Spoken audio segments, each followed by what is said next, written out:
नमस्कार दोस्तों, आज की कहानी एक ऐसी कहानी है जो दिल को छूकर, सहलाकर, एक अजीब सा नरम सा दुख देकर चली जाती है। तो आइए सुनते हैं वो कहानी। लेकिन कहानी में आगे बढ़ने से पहले आप सबों से मेरा करबद्ध निवेदन यह है कि मेरे इस चैनल को सब्सक्राइब जरूर कर ले, ताकि मुझे आपको इस तरह की कहानियां सुनाने का मौका मिलता रहे। तो आइए बढ़ते हैं कहानी के साथ। अल सुबह फजीर की अजान के साथ ही अलगा जग उठती थी और उसकी रोजाना की दिनचर्या भी शुरू हो जाती थी। लेकिन आज अजान की आवाज के बाद भी वह बिस्तर से उठी नहीं। नींद तो खुल गई थी, परंतु बिस्तर से उठने की हिम्मत नहीं हुई। थोड़ी देर लेटे लेटे सीलिंग को निहारती रही। फिर जब बेचैनी होने लगी तो बेमन से बिस्तर से उठ गई। स्टोव पर चाय का पानी रखने के बाद बोझिल कदमों से अखबार लेने के लिए मेन गेट की तरफ चल दी।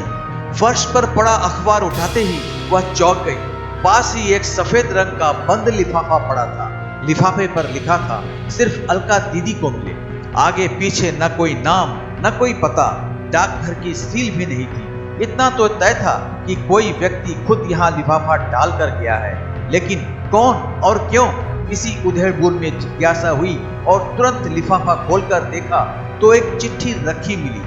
चिट्ठी हाथ में लेकर कुछ पल सोचती रही कि पढ़ूं या फेंक दूं, न जाने किसने लिखी है और इस तरह रहस्यमय तरीके से चिट्ठी भेजने का मतलब क्या।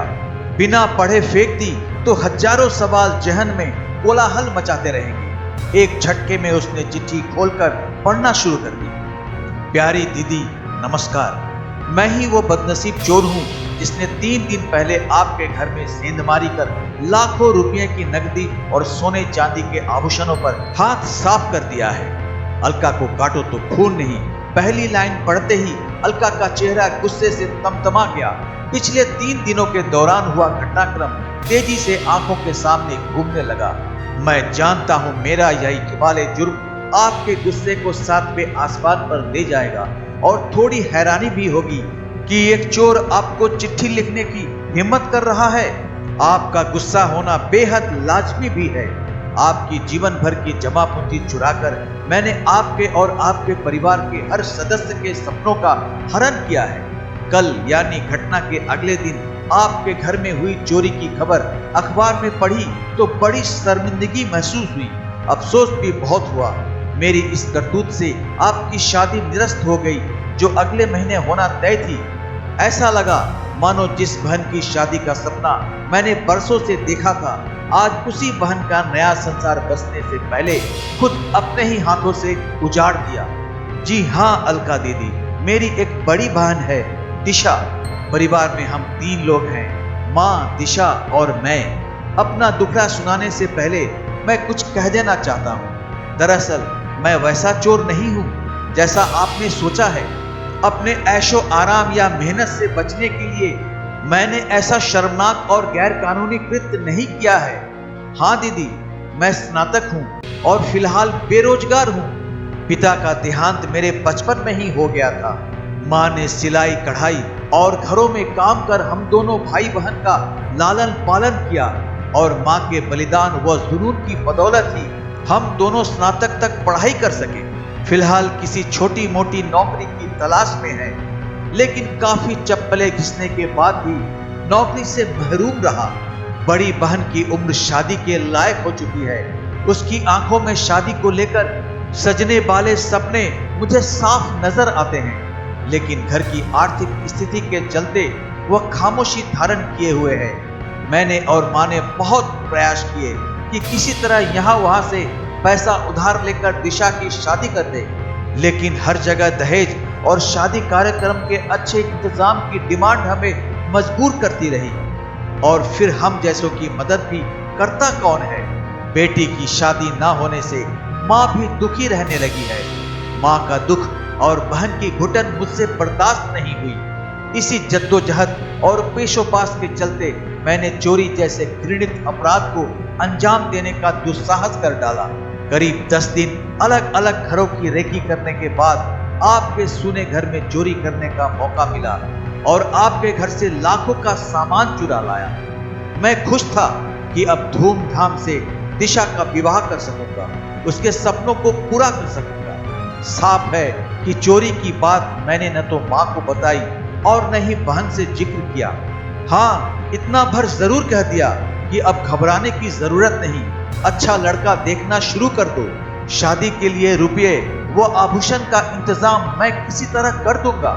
माँ व बहन दोनों ही बहुत खुश हुए, इतने खुश हुए कि उन्होंने यह भी नहीं पूछा कि बेटा इतने पैसों का इंतजाम कहां से और कैसे करेगा। शादी की बात सुनकर तो दिशा का चेहरा शर्म और खुशी से दमक उठा था। उसकी खुशी देखकर मैं गदगद हो गया।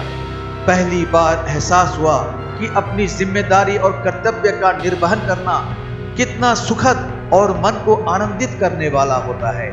बहन की शादी कर हम दोनों माँ बेटे मानो चारों धाम की तीर्थ कर लेंगे।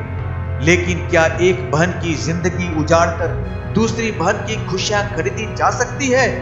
अपनी आंखों से बहते आंसुओं से मेरी बहन के जीवन में कभी खुशियों की बारिश नहीं हो सकती दीदी। मनुष्य को इतना भी निर्दयी नहीं होना चाहिए कि वह अपनी खुशियों के लिए दूसरों का घर संसार उजाड़ दे। दिशा के भाग्य में यदि शादी की खुशियां लिखी है तो वह हर हाल में उसे मिलकर रहेगी। बड़े बूढ़े कहते भी हैं कि भगवान ने सबकी जोड़ियां बनाकर ही नीचे भेजा है। मैंने सोच लिया था कि आपके सारे रुपये और एक एक आभूषण आपको लौटा दूंगा। कल दिन भर चिंतन मनन करने के बाद मैंने सामान लौटाने का यही तरीका अपनाया है ताकि आपसे क्षमा याचना भी कर सकूं। हो सके तो मुझे माफ कर देना दीदी। मैंने आपका सारा सामान एक थैले में रखकर आपके घर के मेन गेट से टिका कर रख दिया है।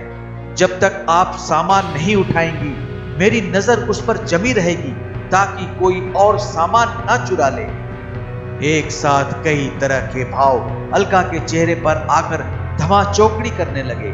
चिट्ठी हाथ में दबाए हुए वह बहुत तेजी से दरवाजे की ओर दौड़ी। एक झटके से दरवाजा खोला, थैला वहां रखा था। जल्दी से थैला उठाकर वो अंदर ले आई। एकदम से बिस्तर पर पलट दिया। नोटों की सभी गड्डियां और एक एक जेवर सही सलामत। उसकी आंखों से आंसू और होठों पर मुस्कुराहट थिरक उठी। अलका ने सारे पैसे और जेवर अपने दोनों हाथों में समेटकर चेहरे से लगा लिए। फिर अचानक उसे चिट्ठी का ख्याल आया और एक बार फिर अचानक वह दरवाजे की ओर दौड़ पड़ी। दरवाजा खोलकर उसने चारों तरफ नजरें फिराकर देखा। सूनी सड़क पर कोई नहीं दिखा। चिट्ठी अभी पूर्ण नहीं हुई थी। आगे लिखा था, एक गुजारिश है दीदी, इंसानियत व कानून दोनों ही नजरों से मैंने ऐसे अपराध को अंजाम दिया है और उसकी सजा भी कानून में तय है। एक न एक दिन कानून के लंबे हाथ मुझ तक पहुंच ही जाएंगे। मेरे जेल जाने के बाद मां और दिशा की जिंदगी बर्बाद हो जाने का पूरा अंदेशा है। अतः मैं चाहता हूं कि पुलिस में दर्ज चोरी का मुकदमा आप वापस ले लें ताकि मैं पूरी तरह से बेफिक्र होकर अपनी मां व बहन की सेवा कर सकूं, उनका सहारा बन सकूं।